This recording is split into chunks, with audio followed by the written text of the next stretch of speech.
Hello, and welcome back to the Stephen Tries podcast, episode 17. Today I'm joined by Thomas Cooney, Max Smith, Wow. Hello there. David Reese, Hey. and again, unfortunately we can't be joined by Joe McGrath, but the Free Joe McGrath petition has really picked up. We've had 3 signatures. Unfortunately, David Reese said he doesn't want anything to do with him. If you guys could get involved, that'd be fantastic. Great. This week we're talking about fame. Where should I start? Of course, it's not just going to be our own anecdotes of, rowdy nights in the Hilton. Hashtag ad. But it's instead going to be, they won't put their name to this. It's instead going to be, our experiences of meeting celebs. Howard from Halifax, for instance. Man. I shouldn't have gone with my ace up my sleeve, should I? So stay tuned for more stories. We have peaked, but we might come back with something. You never know. Dave, how's life treating you? Yeah, all good in the hood. House is going all right. I haven't had no knockdown and runs yet, which I was expecting. Well done. But nothing. My wheels are still on the car. That's all good. Fantastic. Can't ask for a better time. I went back home to Kent to see the family. They're all right. I know it's not really allowed, but fuck it. This is coming out when it is allowed. You've waited so long, Dave. Yeah. Exactly. So yeah, I've been good. How have you been? Been all right? Well, Dave, I've got more questions for you first. Oh, right, go for it. You're not getting away that lightly. Is your girlfriend Jenna back up, or is she? No, she's still up here. Yeah, she's back up on her feet. Yeah. Yeah, no, she's doing all right. She's gone shopping at the minute. Yeah. No, that's bloody women for you, isn't it? Oh no, oh mate, oh, girls, women, oh, Primark. Oh. No, buy some sexy underwear for yourself. That's what I was saying. Because I lived with my mum for many years. It didn't go down. Anyway, so how was the family, Dave? Yeah, all right. They've built a new bar down at the bottom of the garden. A new one? The old one got fixed. But don't run the It's a bustling high street. Don't go to those twits over the He pebbles. got barred from the other one, so had to build a new one. But it was sick. It's World War II thing. My dad likes to buy a load of crap on eBay. Swastikas everywhere. It's great. Yeah, he likes to buy a load of World War II stuff, like from eBay. My mum's had to ban his eBay account. He's bought that much random crap. He bought like a piece of rusty metal that he swears is from a Spitfire. And he's framed it. What? I was like, that could be off a bike, Dad. You have no idea. How much did he pay for that? I don't know. He didn't say, so it must have been a lot. He bought a love letter thinking it was from World War II, but it was on a brand new white bit of paper. No folding, no nothing. So, yeah, he's a bloody idiot, but funny. Bless him. I've seen him on Facebook, and he posts the podcast. He's promoting. He's probably our only promotion. Senior Reese. It's on the bar. Cheers, Dad. Tom. Yeah. You've been up to all sorts this week. Never. Yeah, you ran a 10K. I did. Yeah, that was good. And then I went for a little bike ride yesterday out in the countryside. It was nice and overcast until about 2:00 when it got very hot and I got very burnt. And now I'm really sore. Yeah. So that happened. Price you pay. Yeah. No, it was a great day. Well, you're moving on already. There's more. Go on, Max. Follow that. I don't know. Just not really up to much. Bought any new games? That's my employee of the month, right? Yeah. It's all a bit. It's difficult now, isn't it? Because it's kind of almost getting back to normal, but it's not quite. Like I'm not working or anything. Yeah, the gyms and clubs are closed, which is where I live, basically. Yeah. So I'm usually pumping something somewhere. You know what I mean? It's the toilet plunger tonight.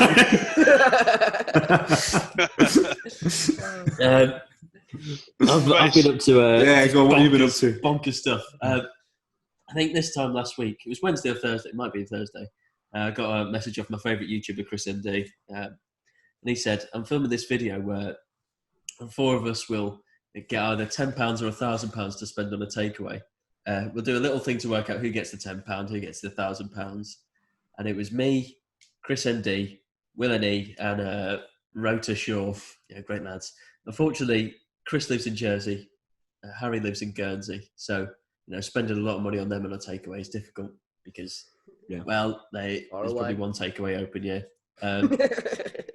So unfortunately, when we did it, I got the £10 one spent on me. That was by Will, which is worst case scenario. I also had to spend £1,000 on Harry, who was in Guernsey, worst case scenario. But I just plodded on, and I bought exactly £1,000. I was so proud from this hotel in Guernsey, and it was mainly alcohol, a lot of Baileys. And he was panicking. He was like, "Just spend 40 quid and then spend the rest on Amazon." I said, "No, that's not the video." So I bought, the only food I bought him was a kid's sausage and chips, and I left a little note saying, "Can I have extra chips, please? Because my child's very hungry." And they brought a whole new portion, so they were amazing. Yeah, if you're in Guernsey and switch about to Kip, there's just so much alcohol, but it was a bit of fun. Anyway, the problem with that was I'm trying to get into a new place in an apartment. To be a tenant there, not just breaking in. So they wanted to see my past 6 months bank statements, which is bad enough because I send money to Max with the reference puss. He insists on that, and then so obviously then I've spent £1,000 in Guernsey and received £1,000 from Jersey because Chris paid me back for it. So they were worried about money laundering, and I've just gone to 2 offshore places. Shit, I didn't think about that. Yeah. It was more the fact that you spent £1,000 on a takeaway. I just see a note here. Your child's very hungry. You've got Richard, you kid. Now, shall we move on to this week's topic, which is fame? Hey, I love fame. Let's just start off with who's the most famous person you've met. Let's go to David Rees. Probably Peter Kay. Oh, Peter Kay before, yeah. Well, I say met him. I saw him. The TV. He was opening. New Adelphi. He was opening like where they cut the scissors on the ribbon. Oh yeah. I was working on it, and he was opening it. And you were working on the building. Yeah. I was just fitting in the last window. No.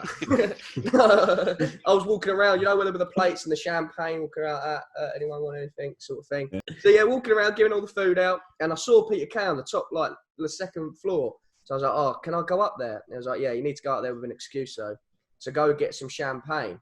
So I went upstairs to where the champagne is, walked past him, and went, "Hello," really nervously, and walked off. He didn't reply. But I've told everyone that, well, not now, but I've told everyone I shook his hand and we spoke a bit, but we didn't. You're a liar, Dave. Jesus, yeah. I wouldn't have admitted that. Yeah. Why did you? Why did you? Oh, sorry. Go on, sorry. No, I was going to say. Why did you? No, joke. I was going to say. Why did? Fucking hell! Never gonna get it out. You know what? Just fuck it, Dave. Go on. Okay, so we've met Peter Kay. He was at our graduation. He certainly was. And he was the reason that I went on the Salford course because I thought he had something to do with it because he was in the paper. But he was just promoting it. Didn't see him for 3 years. Jason Manford came every year though. Fair play to him. Yeah. See, I never saw him. He's still trying to get his degree. Me and him both.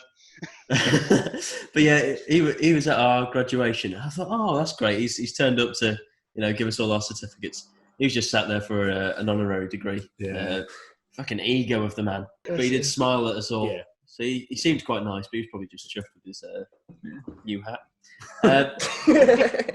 Tom Cooney, he's the most famous person you've met. Don't. Well, in terms of rather than just having seen someone. You okay, Max? Joe, can we meet Max, please? Well, I go back to that painful memory of the Wembley Cup. Warming up with Cafu was good. Oh shit, yeah. Yeah. Well, I was a little bit nervous just because it was about 30-yard passes, just with me, Cafu, and 2 others, and just kind of spraying it in. to each other, one touch and pass it. And, You've never passed before, have you? So. No. So this was a new experience for me with all these people watching, and it was all they'd see of me that day.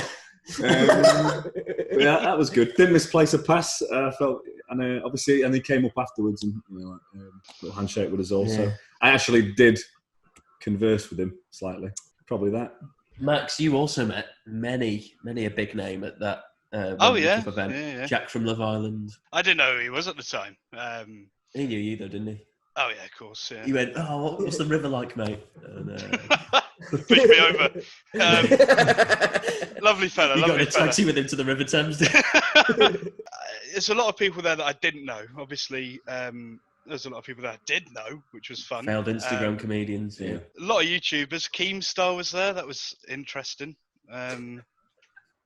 Never watched his stuff, but he was, he was a recognisable face. Did he have his beard? He did actually ask you to watch his stuff when he went to the bar, though, didn't he?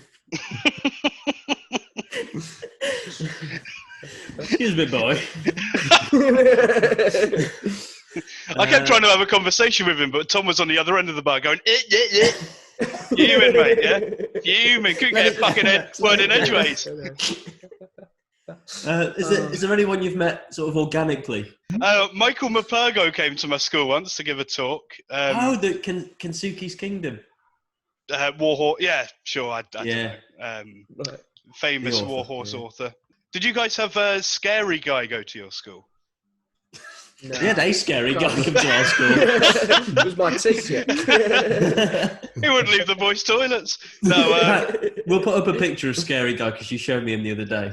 Yeah, he's like. It's a real thing. Right. Yeah, he's a self-help guy from America, covered in tattoos and stuff, and he just goes from school to school saying. It's a strange circuit, that, isn't it? People that come to tell inspirational things. I had a giraffe come to my school and do that. What, of his own accord? Yeah, it was just come in, like, oh, you're right. Here he is. Everyone's back. You can sit with David. You've got the same reading level. We had Prince Charles and Camilla come to our school. Wow. Really? Yeah, and as we found out, Murderous. he's also a scary guy. Yeah, so he just came along with Epstein, picked 3 girls out.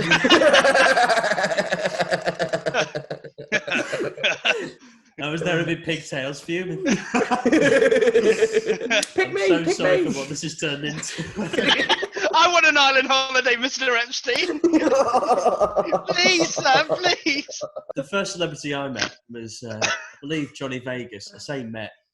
Because he's from St Helens, so I was driving through Thatto Heath. Saw him on the other side of the road. Fatto Heath. Thatto Heath, yeah. Not Fatto Heath. Fat old Heath. We're driving through him. He just won't go under the wheels. So he was on the other side of the road. He just said, Johnny Vegas pubs. They're calling the character that comes out this week. Oh, for God's sake. You're the bastard, Stephen. You tried to do me in, didn't you?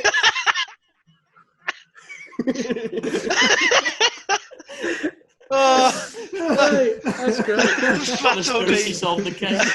Why, Stephen? Why? Only me. Brian Dobbins was driving the coach. Oh, Christ. And me to see Zoe D. I can't wait to watch it. Didn't listen, did I? Just one time. Anyone else met anyone famous? Johnny Vegas was on the other side of the road. That's it. I jumped across the back seat.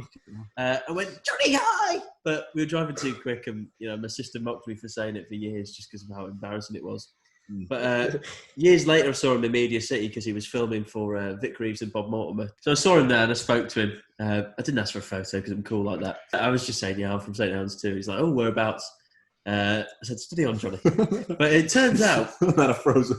It turns out he's 2 doors down from where I lived in St Helens. A taxi driver was dropping me off and he went, oh, Johnny Vegas' agent lives there. And I was like, oh, really? And I've been there for years. And I watched Gogglebox the other day. And Johnny Vegas was on it with the woman who's his agent. They were just on it. I was like, fucking hell. Oh. 2 doors down from I've me. taken in parcels for her, yeah. Yeah. Small world. I'm just looking here. Dave, we met Howard from... Oh, Max did as well. Howard from Halifax. Yeah, of course we did. A superstar. Couldn't make it that day. Oh, No, mate, he's incredible. Nicest person you'll ever meet. He was lovely. For a fee. Yeah, fair point. Yeah, he was great fun. Very chatty. He was. He said, "Do you want to come to the pub?" So we did, and we just hung did, out for a bit. Really? Yeah. Wow. Yeah, he was lovely. Dressed up in his suit. I was made up. Learned his lines. He highlighted his lines. I was bloody hell. Such professionalism. He was hot on it. Such a nice guy. And when he was talking about Eddie Hearn asked for his photo. I was like, that's mad. True. That's mad. Howard from Halifax, mate. He's just so, and that's another point. I saw Warwick Davis on holiday once, and my mum, I was like, "Can I go ask for a photo?" And she was like, "Nah, not allowed." And I told Howard from Halifax that story, and he said, "Oh, Warwick will probably love that." Yeah. I was like, "Oh, you're joking? He's mates with Warwick Davis." It's a small world. It is. I'll tell you, Warwick Davis is funny. Yeah. He drives around on one of those little moped things. A Segway, yeah. Segway, that's it. Yeah. That's Um, cool, man. I like that. Tom, have I asked you who? Oh yeah, I did Cafu. Who's the best meeting you've had with a famous person? So it doesn't have to be the biggest name, just the best. Well, I'd experience. say Cafu is my best because when I was at Tiger, loads of people have come in, but I've not really spent time with them all. We have some names. Yeah, I was just sweeping up the entrance and Justin Bieber walked past me. Oh, no way! Really? I think he'd just been on at the MEN, and so we weren't expecting him. It was like a Tuesday night, and he came in, and then it was all his entourage. Yeah, and they went upstairs, and very quickly they cordoned. So they brought temporary barriers out and cordoned off the whole stage area, and he just hung out there. He's still there now. If you want to go see. Took over the decks. Wow. Played his new song. Oh, that's great. But, yeah. Were you just dancing with your eyes closed, shaking your hips? No. And then he left a bottle of £700 tequila there. Just left it by accident. Well, I mean, it's nothing to him, mate. Nothing, is it? Yeah. Nothing to JB. Dave, best experience you've had? Done a play with Vanilla Rice in what? In Vanilla Rice was that? See, my mate always thought us. I told my mate I worked with Vanilla Rice, and he told everyone that I worked with the bear from Muller Rice because he thought I was saying Vanilla Rice. But no, that specific flavour of Muller Rice vanilla. He was hanging out with a giraffe. That was more appropriate. He played Vanilla Captain Rice. Hook. He played Captain Hook in Peter Pan. Yeah, I was Tootles, one of the Lost Boys. It was mad. Have you ever heard of Frank Spotsnitz? No. Right, he wrote the X-Files, right? And me and James Ormrod, we went to go listen to it because he was talking about how to write shows. And you know where you're not supposed to laugh because it's all being filmed. A load of people, load of nerds are watching it, into it. And me and James, I was that bored already. The cool kids, the jocks. Exactly. We were sat at the back. Drinking. Punching people in front of us. We didn't give a shit. Kids in. Playing bogeys. Pissing on the floor. I couldn't care. More. But we weren't laughing. No. But we that's the thing. We were pissing ourselves at nothing. And where everyone was probably like, oh, yeah. What you got to say? Oh, I just could not control. You know my laugh. When I proper go for it, I go like that. And I was doing that, and my whole arm was shaking. I was going like this, and there was people on the side of us. He was vibrating. Oh, no. And we were laughing for about an hour. It was absolute hell. God. Anything in particular, or did you just get the giggles? Literally nothing. It was the fact that we shouldn't be laughing that made us laugh even more. Off. And the people were just turning around going, oh, that's horrible. Honestly, through the soul of my eyes, I felt it. That made my best meeting was Kevin Bridges because it was a chance meeting. I'd just been at the Comedy Store, and then he popped in because he wanted to catch the show, but it had just finished. So then we were sat around a table, I was with the head of the Comedy Store, and then Kevin Bridges, and another comedian. I don't know, he's on Have I Got News For You sometimes.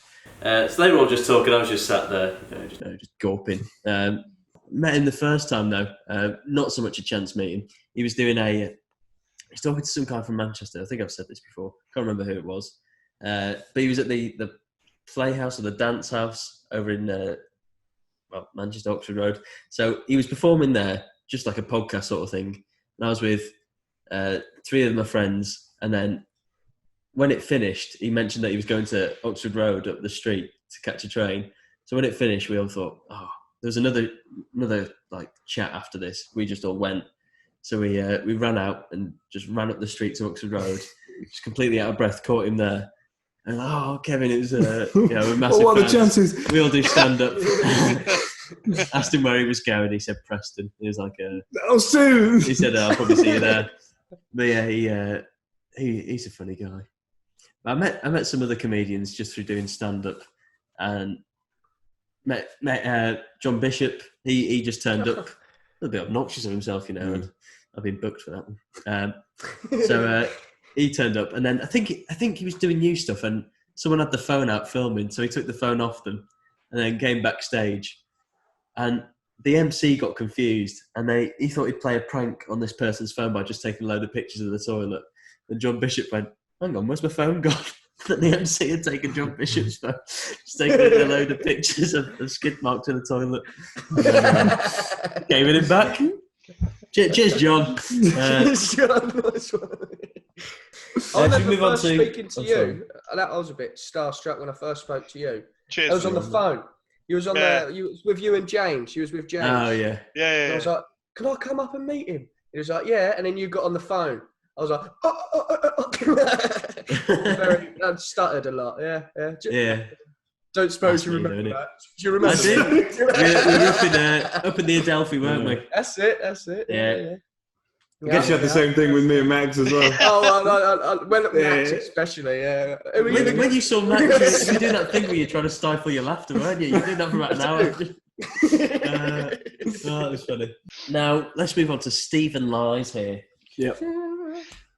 So, this week, we've changed it up. David Rees is no longer detective following various murder cases that have gone wrong. He himself was the killer. Who would have thought it? Yeah. Mind you, when you hang around with Joe McGrath.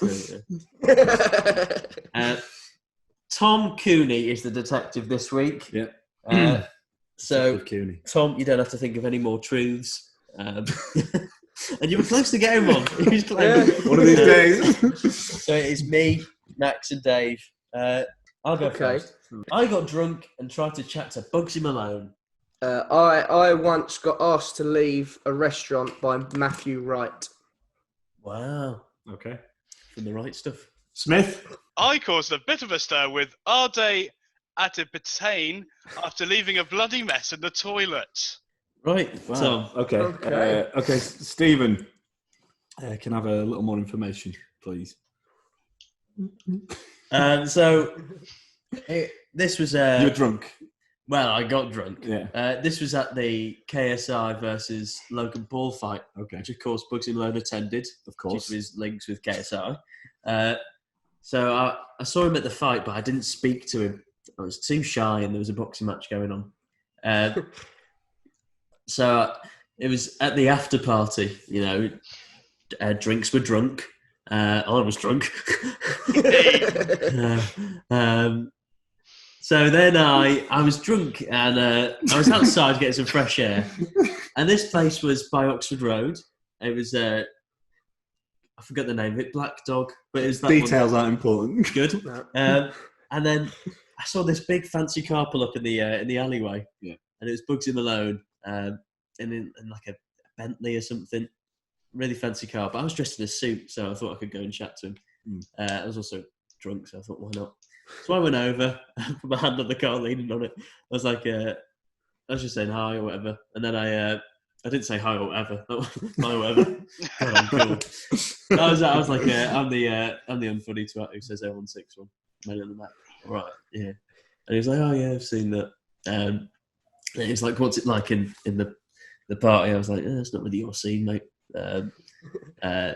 So I was just talking to him for a little bit, and waddled back over, looking dead cool. But he knew who I was. That was the main thing. Okay. I don't believe that one. Dave? Yes, okay. Matthew Wright asked you to leave a restaurant. Well, I was theirs might be worse, right? I was in Leicester Square in London, and I was in a Frankie and Benny's with some of my friends from back in Kent. And I was doing my thing, my laugh sort of thing. And apparently he couldn't concentrate on eating, because I didn't know you had to concentrate on eating food anyway. But he couldn't concentrate whilst I was laughing. And he was like, excuse me, can you keep it down? And again, where you're not meant to laugh, it just makes you laugh even more. I was just pissing myself and I was proper laughing. And I was staring at him whilst laughing. So I was like, get the message, you prick. And he'd come over again and then asked me to leave. Did you leave? No, I didn't. I made a point of sitting there and laughed even more. I was like, I don't care. Audacity. Yeah. Your show's crap, mate. so I don't care what you think. And you didn't even win I'm a Celeb. So you do look a bit like him, Tom, actually, funny enough. Yeah. You could have a show called The Wrong Stuff and you just get everything wrong. Exactly. Anyway. Copyright that. So, Max... Hello. I'm already inclined to believe yours. First question. What was that name again? And you could repeat it because I've forgotten it. It's Ade Adipitan. Who's that? So who is it, Max? I don't know if you remember, cast your mind back a couple of years ago. There was a BBC ident of, I guess, a disabled basketball group. He was doing something over at the Media City. He came over for a lovely pint. At this time, I was using the disabled toilet because I just cut myself on some glass. The issue with the disabled toilet is also the staff toilet. So I'm in there sorting out a cut because I used to be the glass collector.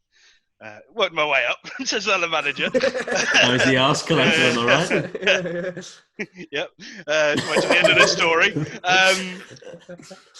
So I had to clean this cut up, put a bandage on it, blah, blah, blah. There's a lot of blood. That's why I was in there. I left. Your cut? You're in there on your own? Yeah. It was like a cut down the side of my hand. And as I left, he was waiting outside and he had been waiting for like the 5 minutes I was in there. So obviously he's fuming. I apologise.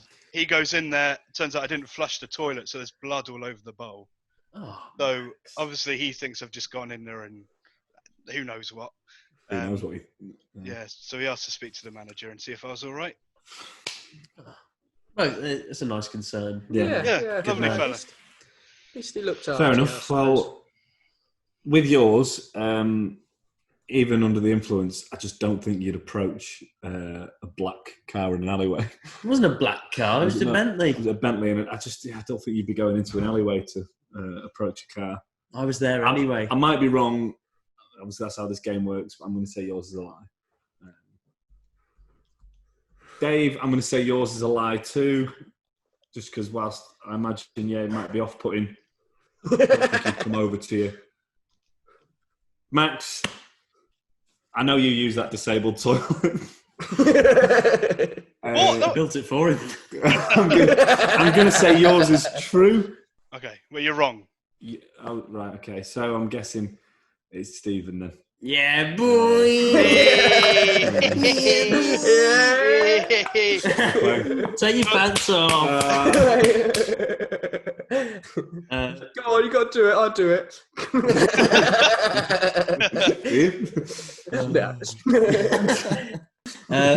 There you go. Your first case. Well done. I got away with it. Boy, am I running. Did you exaggerate any elements of it, or was it? No, really. Yeah. Shit. I've never been to a Frankie and Benny's, so that was the lie about that. You know how drunk were you? Waved enough so that I see, a celebrity go over to them and go, just think I can chat to them. Yeah, because obviously sober Stephen wouldn't have done that. Nope. Even tipsy Stephen wouldn't have done that. Nope.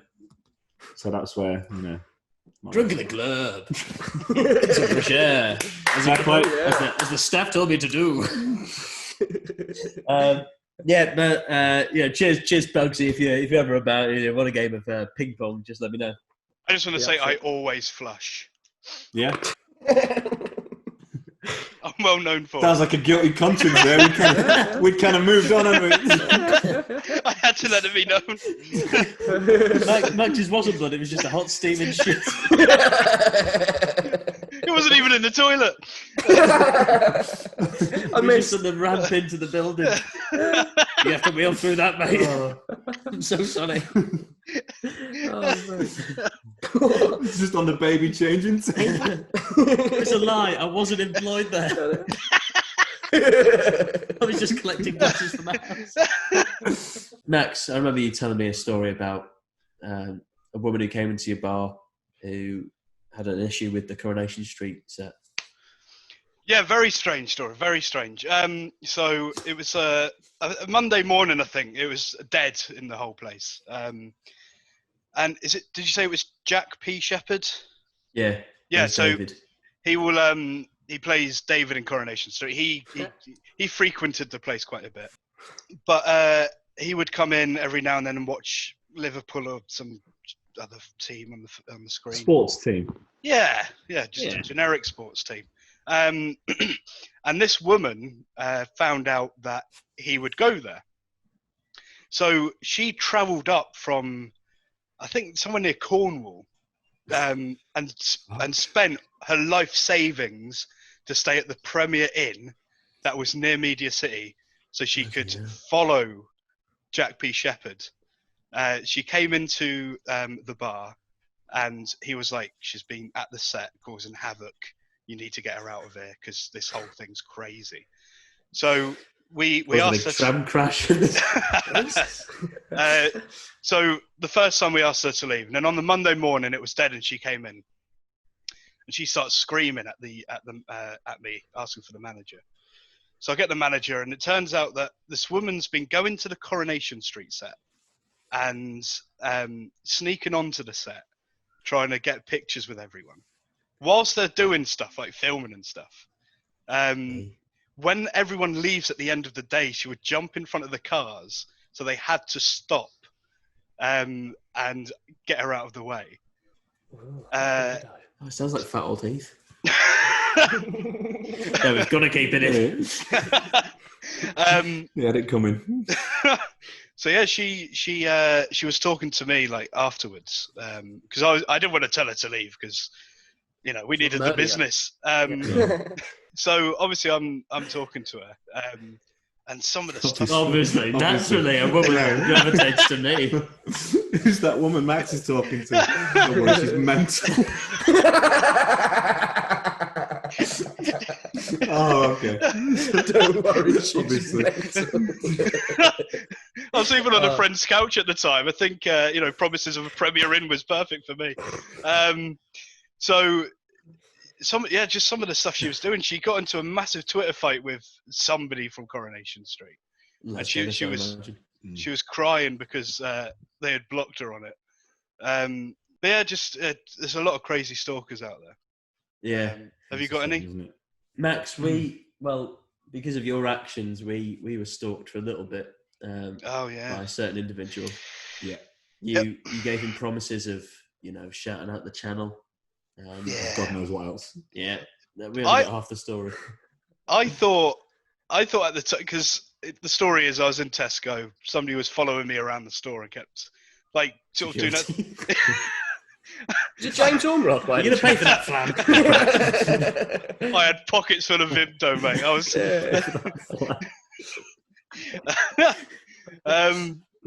He kept doing that thing where he pretends to keep bumping into you, and then at the end he's like, "Oh, I know you from Stephen Tries." Oh, very relatable story. Yeah, we've all been there. And at the end, I was waiting for a taxi, and he sort of runs over to me, and he's like, "Oh, can you like my channel? Shout me out. Put a comment on my page." I was like, "Yeah, sure, whatever." Get him a taxi, drive off, forget about it. Well, forget the name, and then Big mistake. Yeah. I didn't think it would even do that. I didn't think he would realise even if I had. Yeah. And then obviously that fateful day where Tom McManus's laptop was stolen. Yeah. Well, to Love give it. some context, he made a video about me, but it was actually about Max, because Max was the one who completely lied to him, betrayed his trust. But he used my name to get his video out there. Crafty. Fuming about that. He put he graffitied on a wall, "fuck Stephen tries" or something like that. But we did it as well. But that was it's gone off in chalk. Yeah. No, we did it in chalk. Yeah, no, exactly. He did the responsible thing to do. Yeah. But then we were recording the video and I spotted him. I was like, oh God. And then he just seemed to be happy where he was. He was in the middle of the park. He had a big camera around his neck, so I didn't think it was a threat. Then he took Tom McManus's laptop and ran off. So we all chased. And then he stopped. And he was like, "Oh, it's just a joke." But Tom McManus was fuming because he didn't know this weird guy. None of us really did. But he was just doing it for a video where he pranks us. Fair play. He was a very strange boy. Yeah. I did shout that video out though. Fair play, yeah. I would. He might murder you next. in terms of strange people, I remember there was it was a few years ago. We were at a nightclub, and I was trying to flush the toilet as usual. Our days outside. This guy came up to me, and he was like, "Oh, you're Stephen Tries, aren't you?" I was like, "Yeah." This was quite early on in the night. And he was just talking to me, like he subscribed. I was like, "Okay, yeah." And then it got to about like 3-4 minutes, and then I was like, I'm going to go back to these people now. And I think they came over and said, he's just out with us. But he just kept coming up to me. Every sort of 10 minutes, he'd come up to me and he'd just be in my ear talking about this. I was like, okay, mate, can you leave me alone now? I'm just out with these. And he just wouldn't stop. And then Max came, and then I went to Max, because he came over to Max, I think, I was talking to him. Then when Max came to me, I said, Can you just get rid of him, please? Because he just won't pay attention to me. And then Max said something, God knows what, but then he just left me for the whole night. It was amazing. He was in tears. What did you say? I don't know. I don't remember that. I remember the situation, but I don't remember saying something. It was the night was cherry or something, or juicy. Yeah, no, I remember the place. Yeah. Yeah, but it was really good. What could I have said? Thank you. Mad. What's the weirdest place that you've been recognised? Amsterdam, I think. I said, they went, "You're Stephen Tries." I said, "Hey, let's talk, you motherfucker."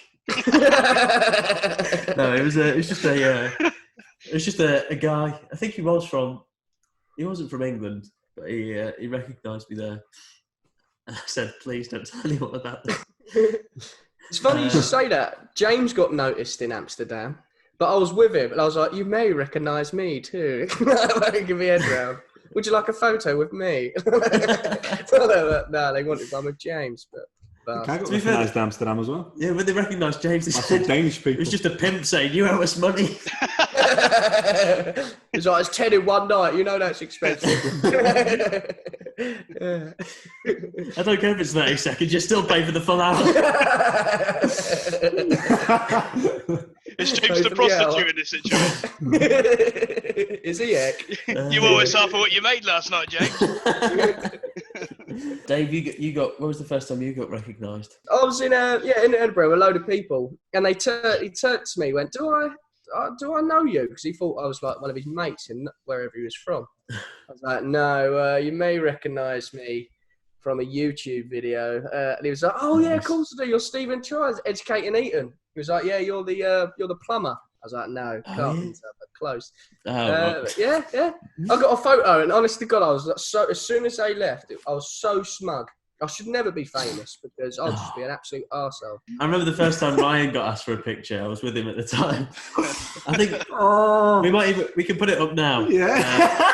Because Ryan panicked. I think I was just smiling. He panicked more than once. Yeah, Ryan posed in character, it seems. I was just sticking his middle fingers up like that at the camera, not smiling. It was amazing.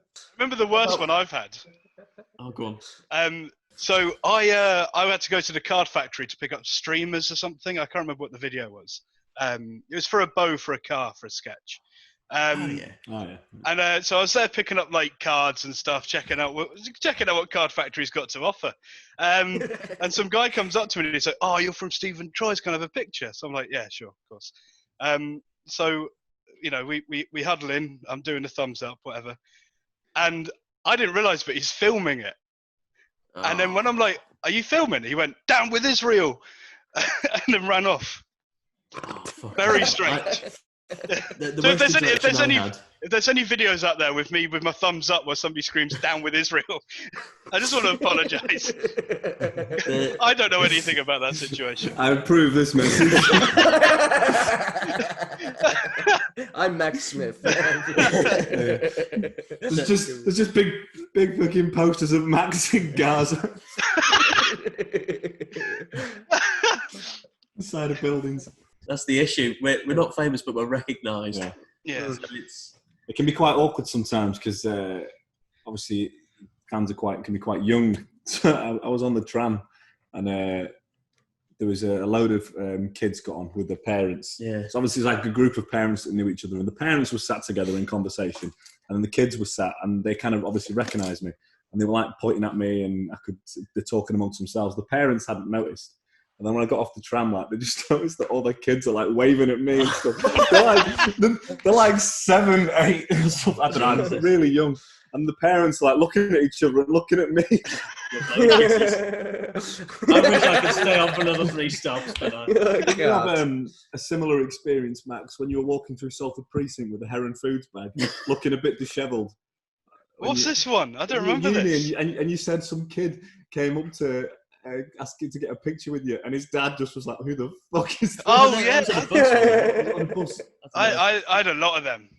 Especially at work, you get drunk parents coming up to you. It's like, "I haven't got a fucking clue who you are, but my son wants a picture now." It's like, all right, yeah, give me a minute, but I'm a bit busy at the moment. We were in Lime Bar one time. Me and Max working the same shift, and someone came to the bar, thought they recognised Max, but didn't say anything. They thought he looked like Max from Stephen Tries. And then didn't say anything to Max when he served them. And then came over to me and like, "He looks like Max from Stephen Tries." I said, "Oh, it is, yeah." I said, "Oh, yeah. Oh, you are the guys. Here's a tenner." Max was furious. Went outside and beat him up. Never forget me now. No, the worst interactions are always when, people are like just so cocky with it. Yeah. And it's like they recognise you, they want a picture, but they're just being rude. And if you're like that with me, I just don't have any time for you. Yeah, some people just lack self-awareness. It's like, it's all right to come up, but the conversation will flow for a second, and it's all it needs to be. Yeah. And then they just don't leave. It's kind of okay. The problem I always have is they'll say, "Oh, it's Stephen Tries," and I'm just like, "Yeah," because I'm not going to be like, "Yes, it's me." Like I'm not going to be doing just because I don't want to make myself seem like, oh, it's me, yeah. Because they might be like, because it happened in Tesco the other day. Some lad was with a group, and he went, "Oh, it's Stephen Tries," and his mates were looking confused. So I'm not going to be like, "It's me." I was just like, yeah, you're right. And then I just kept on walking because I didn't want to be like, yeah, famous YouTuber, because his mates were just looking at me like, "Who's that?" Right, and rightly so. I'm terrible with meeting people. So I walk around with a banner saying, "That's me from Stephen Tries." But now I thought you said all lives matter. Yeah.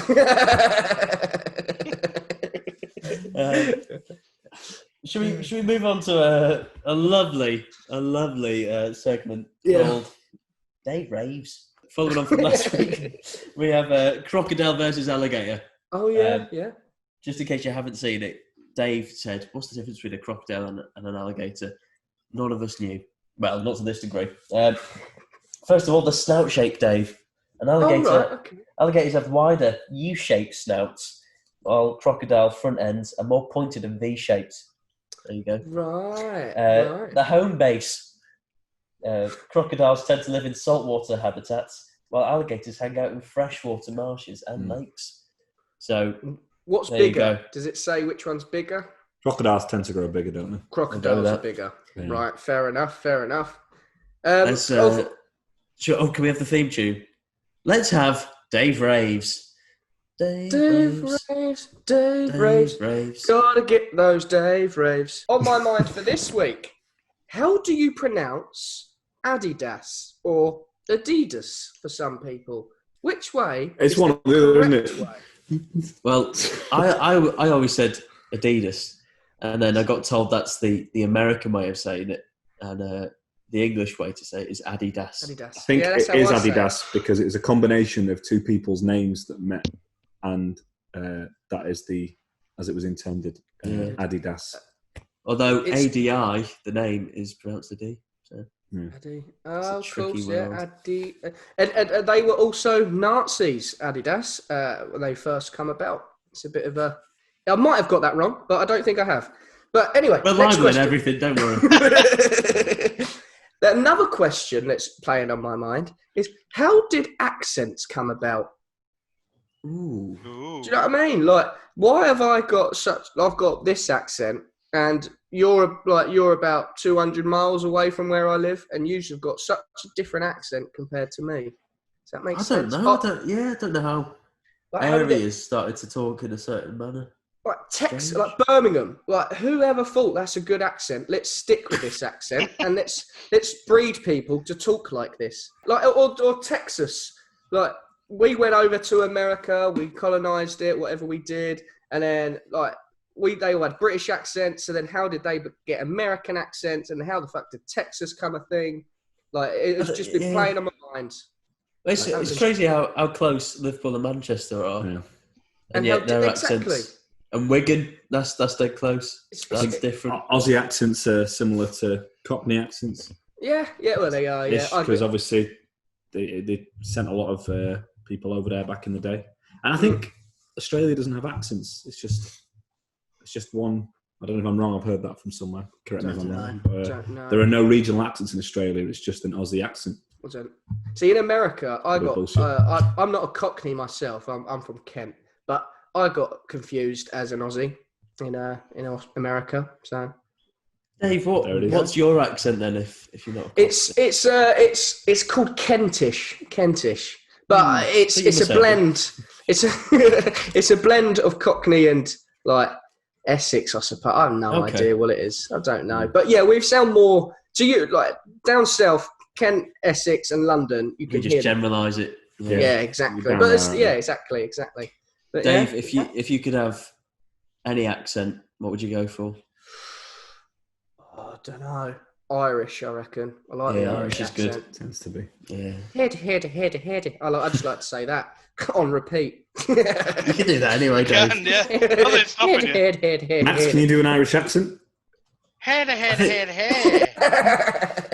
Closey. So if anyone from Birmingham or Ireland has been listening, we apologise. And the last thought of the day is, how did words come about? Well, Shaka Despair came up with a lot. Shaka Despair. Or did he? No more thoughts today. I don't know. Words? Well, hieroglyphics, was that something? Because what I was thinking was, like, if someone like come up with a word and they say this word means this, but if they've only just come up with word, how did that word then have a meaning? If that makes sense. Oh, I don't know. I guess you're going back to when people first started to converse using more than just words. Yeah, it's like why is sounds. And obviously, we have a tongue, which makes it easier for us to make sounds. So them sounds over time become more. True. Dave, what's your favourite word? Mine, onomatopoeia. I love that word. That's a really good word. I don't know what it means, but it just flows of the mouth nicely, I think. Tell you what. It's words like pow and bang. Like in comics, when you see those, it's words that are a noise. My favourite word is baba ganoush at the moment. I made it up last week. Yeah, that's probably where I got it from. Or plump. Or plum. Yeah. Why'd you look at me when you said that? Fucking fuming me. That's it. Should we? Yeah. Well, thank you very much to Dave Raves there. Yeah, really that's right. Dave's Raves. You always get me thinking, Dave. Now it's time for a piping hot slice of IMAX. Max, how do you approach IMAX this week? Well, in a way, it's the same way I approach it every week, which is a steadfast mind, eager and excited to review the freshest, newest movies. Now, this week, Didn't you review A Bug's Life last week? So this week, I've decided, it's great reviewing movies every week, sure, but where's the applause? Where's the fans? And it reminded me of a time that I was interviewed because of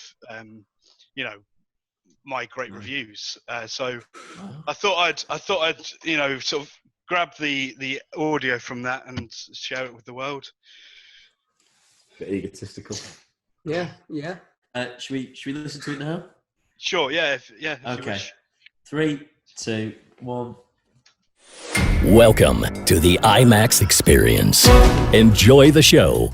Terry Wogan takes us back to the 1980s, now on BBC Two, remembering some of the best interviews in a new series of Oscar winners. He's ready. Ladies and gentlemen, Mr. Max!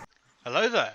I just want to say what a pleasure it is to see you, Sir Terry Wogan, star of the hit made-for-TV movie Terry and Pantoland, made in 1988. Oh, you arrived here safely, Max. Well, of course. You don't watch as many movies or moving pictures as me, and not pick up a thing or two about moving. Did you think that worked? Well, you don't watch as many comedies as me, and not pick up. Please. Yep. Do you enjoy doing comedy parts?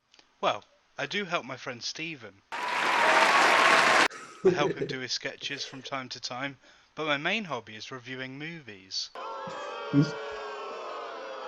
You tend to play the heavy a lot. Sure. Sorry, I thought I was here to talk about IMAX. Can we do that, please? This is it then. This is the day I've been dreading. Wait, you're not a fan of IMAX? No, well, no, I wouldn't say that. But I thought you of all people would be a fan. Oh, why? Do I appear slow? What? No! How dare you disrespect my adoring fans? My reviews have helped bring new understanding to some of the hottest movies each week. So how do you do that? Look, listen to this clip from the other week. IMAX is in shatters. So, how do you feel about that? Too old for this rubbish. Sorry? That's not good, is it? Wow, I bare my soul to the public reviewing these movies, allowing strangers to delve into my mind and observe and revel in my creative juices. I risk my life going to the cinema during a global pandemic, risking death and disease, just to appease the hungry masses, desperate for movie-related knowledge. Do you do it for the art or for the money? Neither, Terry. I do it for the fans. Thank you, Max. No worries. Oh look, it's your next guest. Who could it be? Hey, I'm Whoopi Goldberg. No! Oh, Knew she was going to appear somewhere. done. Well done, mate. Thank you to Sir Terry, who, as we know, thanks to Tom Mooney, has the record for the world's longest golf putt. Yeah. Well, you talk about how you're on the pulse and stuff, and always do new, fresh kind of things, and you just played us a clip from the 80s. It seems lazy. Well, no, a lot of work went into that. It's not easy being interviewed by 30 years ago. Right. Was Sir Terry with Pudsey? Not at the time, no. I refused to do anything for children in need at the time. That's his children in need of great movie reviews. Exactly. Well, Bug's Life, you can always check out a Bug's Life. I reviewed that last week. Fresh new movie. Well, Max, thank you very much for giving us that. Thank you. Really enjoyed it. Very good. Max, is there somebody knocking at your door? There shouldn't be. I thought I was alone in the house. Let me go have a look. That's weird. I could hear it, and he couldn't. Yeah. Yeah. With these That's big ears, I can strange. pick up things that he can't. Wowee! This is unsustainable. Hello! Oh my Hello? god, this is amazing! This is so incredible, this is so cool! Hello. Who's this? This is bloody Stephen Tries, isn't it? From Stephen Tries Industries. And me. And Dave! Your favourite Dave! Hello, Dave! Oh, stop. Hello, mate. Right. Is that Louis Cooney? I was waving on you on the tram a few months ago, and my parents saw it. Do you remember me? Unfortunately. He's speaking, sorry. My name's Max Smith. I'm your biggest fan. Your name's Max Smith. Yeah. It used to be KSI, but I changed it by default to be my favourite member of the SDI's group. Wow. What are you doing in Max's house? Ooh, what haven't I been doing? So I'm one of Max's biggest fans, you see. And a few months ago, I tracked him down and broke into his home, but I can't leave because of the quarantine, and I don't want to get sick. I'm really helping. Funny, Max hasn't mentioned you. Yeah. He doesn't know I'm here. I'll be living in his cupboard for the whole couple of months. And he doesn't go in his cupboards. You must have seen some sights. I can't see nothing because I've been locked in the cupboard. But I sneak out every night and I watch him sleep and I watch him do his dreams and stuff. Do you eat? Do I? I've been eating nothing but custard creams and curry. He's got Just no where did he chicken. give me seat? Yes, I'm going to celery. Max Smith, how old are you? I'm a 37-year-old man. I'm just a 37-year young boy. And you're really obsessed with YouTubers, are you? I love them. They're in life. I've been watching YouTube since it started. I can't remember though. I never thought I'd be able to speak to Looney Cooney in my life. Well, this is amazing. Yeah. Max, what's your favourite part of the podcast then, is it? Probably all the talking and pretending that you're talking to me. Are you okay, Max? My favourite part is IMAX because of the really cool reviews of fresh new movies. So you're laughing as you're saying that. Yeah, because I'm just thinking of all the cool things that I said. I really like Looney Cooney too. He's my favourite. I really like that. It's called Tom Looney. Yeah. Tom Looney. Yeah. You're right. Have you got any favourite bits? Yeah. From Tom Looney over the months? All of them. Probably my favourite one was probably last week's one when you didn't just do a short one, you did a really long one, and it was all about. And you heard that from the cupboard at Max's, did you? You've been locked in there for a while, haven't you? I'm very sick, but no, I've got a telephone. So I call my mum and she plays it down the phone to me. Can I just ask a question for Tom Looney, please? Yeah, sure. Hello, Tom Looney. I'm your biggest fan. Hello, Max. Do you remember your time on 5 Live? 5 Live, the radio show. I've been following your career very closely. Oh, wonderful. You talk about sports and kicking the football and stuff. Yeah. Go on. Who's your favourite footballer? Bruno Fernandes. Oh, that's so fucking loony. Bye. Bye, Max. Is he gone? I can stay if you want. Yeah, you can stay. We're going to move on to your favourite segment, Tom Looney now. If yippee! Right. Yes, I love this. Kind of unsettling. It's fine. Oh, yeah, you're not going to harm anyone, are you? No, only myself. Because of how happy I am with Tom Looney. Yeah. So this week, I guess kind of slightly linked to what we were talking about before, is some of the craziest celebrity memorabilia. Things that crazed super fans. This is so amazing. I've got a boner for erection. I'm going to have to ask him to leave.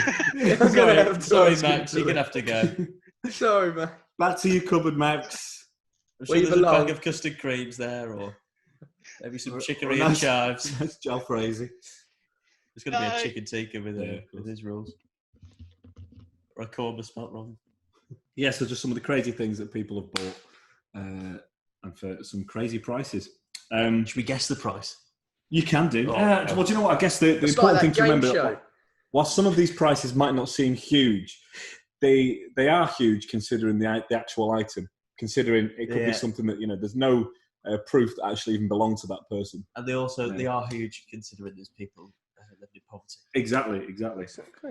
So Queen Elizabeth was on a plane many years ago, and she left. I don't know how she managed to leave some of her underwear, but she did. Embarrassed Joseph de Bisque de Broglie. And Mr. Reese bought it. Sounds Hungarian. He added it to his own private stash. And when he died, it was put on auction. Can you guess how much they sold for?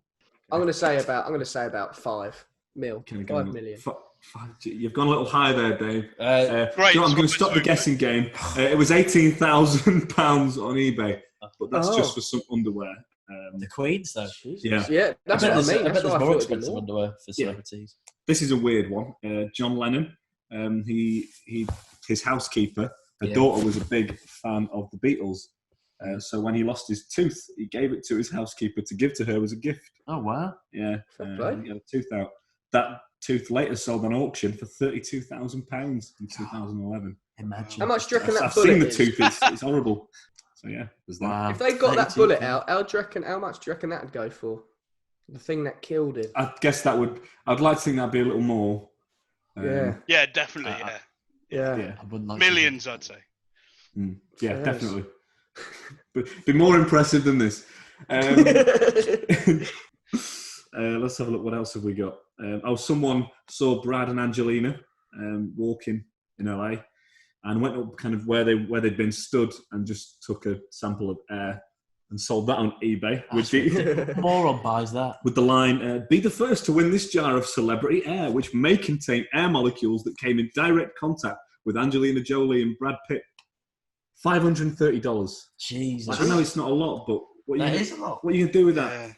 It is a lot, yeah. Empty container full of air. More money than sense. Yeah. This one's quite bad. Justin Timberlake was on a radio show, and he had some French toast for breakfast that he didn't finish. And that unfinished French toast was put on auction and sold for $3,154 to a super fan, an NSYNC super fan, Kathy Summers. Her plan was to freeze dry it, seal it, and display it on her dresser. Wow. She should have done like a taxidermy. You know what they do with animals? What, stuff the sandwich? Is that what they do? I thought they just freeze it like the. No. You're mistaken, Dave. Oh, right. Where do they stuff it then? Save that for Dave Raves. Oh, yeah. That's next week. Humans have been taxidermied, I believe. Mad. Creepy though, isn't it? Yeah. Taxidermy. Creepy. Very creepy. Like you go into. Have you been in a pub where there's loads of like birds and game animals? They're all coming up to me. The birds are very game, mate.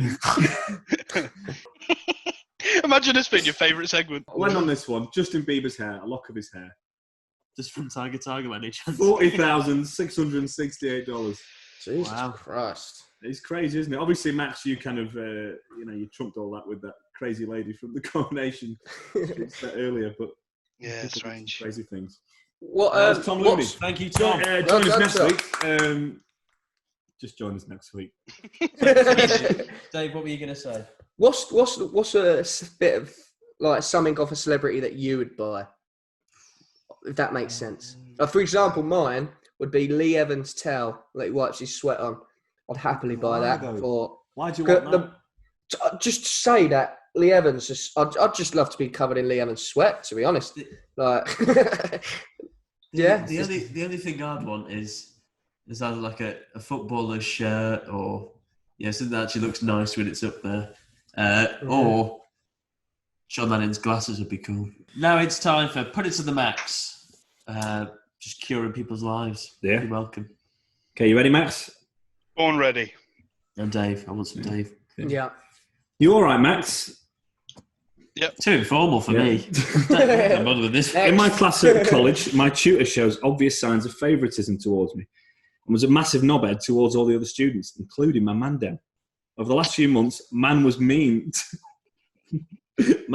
to email everyone periodically to catch up on our work.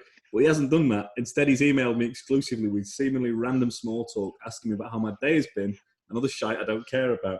He hasn't made an effort to contact any other student in my class. I don't know what to do about this geezer. Help me, Max, please. I don't know. Yeah, that's a bit creepy, that one, isn't it? Yeah. probably speak to someone. Yeah, this teacher, if it is true, sounds like he's got ulterior motives, which of course is a concern. Maybe get other students to, say, excuse me, sir, you haven't contacted us about what's going on. If he's looking for small talk as well, bit strange. I guess you've got to, you might be headstrong enough to say, that's weird, I'm going to stay away from that. But if something weird is going on, you could try it with other pupils. He could. So exactly. I think you have a responsibility. This is someone potentially, it might be nothing, but it sounds like, I don't know. Very As odd. you would say, man be moving mad. And, man can't get away with that for too long without man getting slapped up. If you did. Yeah. So, maybe tell someone. Yeah. Okay. I would. So this one, this is from Paul in Hume. I saw Max last week. Hume a person?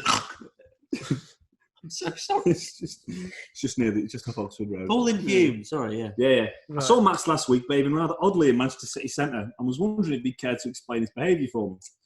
I was sitting down on Piccadilly Gardens enjoying a bevy in the sun when I noticed a large bearded man in a long black coat chasing pigeons around the garden and laughing rather hysterically to himself.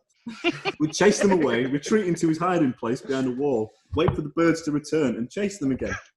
This continued for the best part of an hour until his attention was caught by a group of youths that had conversed around the fountains. After watching them intently for a few minutes, he left the area. He returned some minutes later with a crate of beers and walked over to the young boys and girls. He tried to hand out some of the beers, but the kids weren't interested. Eventually, one of the boys reluctantly accepted a beer and cracked it open. Max then sat down amongst the group, drank the other 23 beers in the space of around 20 minutes, falling asleep. When I left the gardens later in the evening, Max was still in the same spot, now surrounded by the returning pigeons who'd begun feeding on a packet of biscuits that had rolled out of his inside pocket.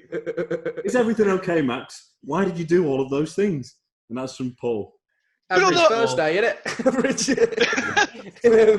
The horrible thing is that in that story, there's two things which are true. I have a big black coat, and I did buy a packet of biscuits to enjoy on the walk home. And weirdly enough, I did also black out during that time period.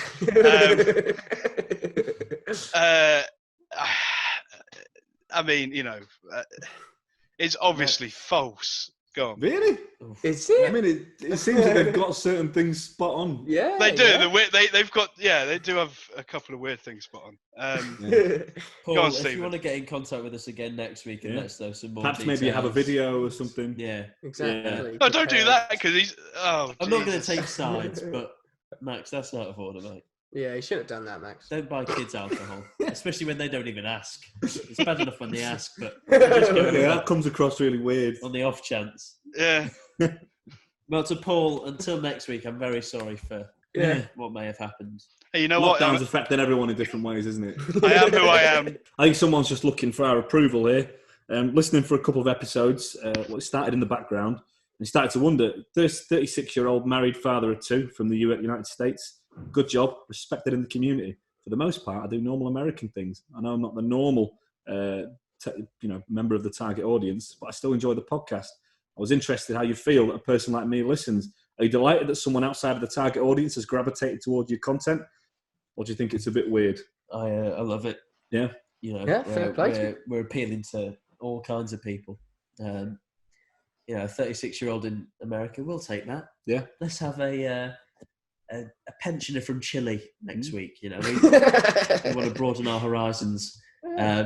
Please don't feel like you're sort of like an older guy coming into a young group. Imagine Max Smith in Piccadilly Gardens, if you will. You're not imposing yourself on us. We're just happy to have you. Take what we can get. Yeah. Exactly. I think it's pretty cool, that, yeah? Yeah, same. Yeah.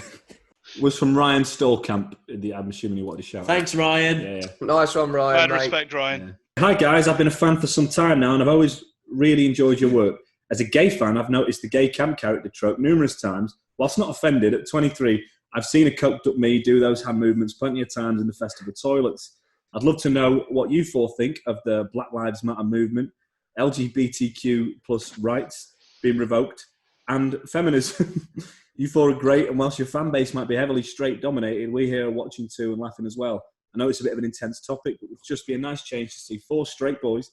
I know Cam is rumoured to be gay, I never like to believe gossip. Let's start off with LGBTQ plus. Yeah.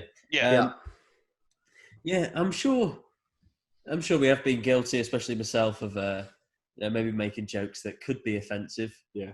But I don't have any issues with homosexuals. No. I've got friends that are homosexual. I appreciate them just as much as a heterosexual. Probably more. Yeah. But no, there's. I guess sometimes it's very easy to just there's when there is no malice in what you're doing, and the idea of inequality is so ridiculous to us and people of our age. You'd like to think you don't need to. Go on, Matt. You want to come in on this one? Yeah, sure. Just do what you want. I don't care. Live your life however you see fit. Yeah. What did they mean? Hand movements? Did they mean on the podcast? Oh, I think they're talking about Big Jake's. Oh, Big Jake is just so that came from.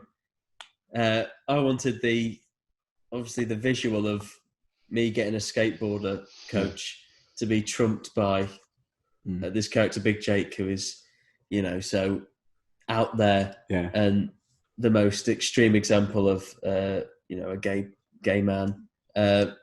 So I did that, and it was just that I didn't clock for so long.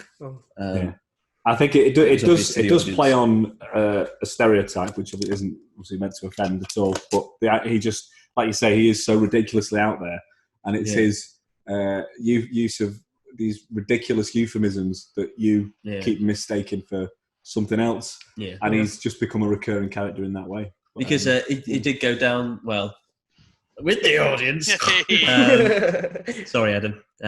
So yeah, it was just that. I mean, we don't have the stereotype of white men being boring, but and we touched on it in the podcast the other week after all the protests and stuff. Fully behind everything that's going on right now with the Black Lives Matter in America, and obviously I think you referred to the LGBTQ rights they've been in the news recently in America. The decision Trump has made. Trump's exactly. It's weird how they've only just recently been allowed to be married, gay people. It's why does it upset you that one person is a man is happier being with a man? Why is that? Probably insecurity. What is so wrong with that? Well, I'd never understood it. All because it's in a Bible that's full of shit anyway. Do you know what I mean? It's the minority now, and it's clearly the minority because times are changing. If it wasn't, there'd be much more opposition to it. So I guess obviously remember where we've been, but look forward in that things seem to be progressing in the right direction. Even though I know sometimes it comes at a cost. Yeah, we're in a progressive time, and in 20 years it'll be even more so. So exactly. Most of the bigots will be dead by then. So that's the plan.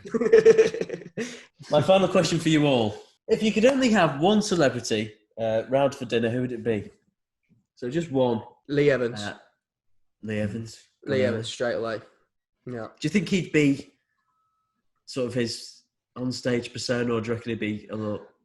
I don't know. I reckon he's when you see him on chat shows, he's quite happy all the time. Yeah. But again, is that another cat? Still I don't know. Yeah. I reckon he is just like that all the time. Personally, always there to have a good laugh. So maybe it's best not to meet him because it is true. It's one of those. Sounds like he can only disappoint. No. True. I wanted to meet Kevin Bridges, and he didn't disappoint. No, he was. It wasn't like he was cracking jokes, but he was still just nice and funny. I guess though, Lee Evans plays more of a character, doesn't he? It's such an exaggerated, so the likelihood is that's probably not what he's like in his downtime. I don't know if I would want to meet him just because of the fact I wouldn't know what to say. Yeah. I think I'd just be so starstruck, just shaking, sort of staring at him. Yeah, but again, bring him I would a raw love to meet chicken him for dinner. I've cooked it myself. What about you, Max? I'm a very big fan of Dan Harmon, who wrote Community and Rick and Morty and stuff. Yeah, Dan Harmon. We'll go with Dan. Big D.